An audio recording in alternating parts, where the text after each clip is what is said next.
محکمہ ہائی وے بھاول نگر میں کرپشن کا بازار گرم، سرکاری اسکیموں میں انتہائی ناقص مٹیریل اور لک کا استعمال کر کے کرپشن کی انتہا کر دی گئی۔ محکمہ ہائی وے بھاول نگر کا ایس ڈی او اور اس کا دست راست اور مافیا مل کر کروڑوں کی کرپشن کرنے میں مصروف۔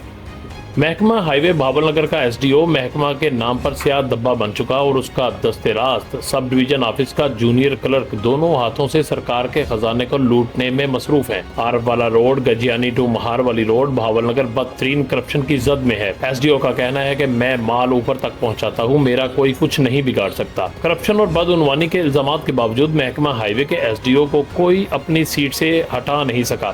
ایسے افراد حکومت کی بدنامی کا باعث بن رہے ہیں۔ بھاول نگر کی عوام نے اعلیٰ حکام سے اپیل کی ہے کہ تحصیل بھر کی اسکیموں کا آڈٹ کروایا جائے اور لوٹ مار میں ملوث اس شخص اور اس کے دستے راست کو فی الفور عہدے سے ہٹایا جائے۔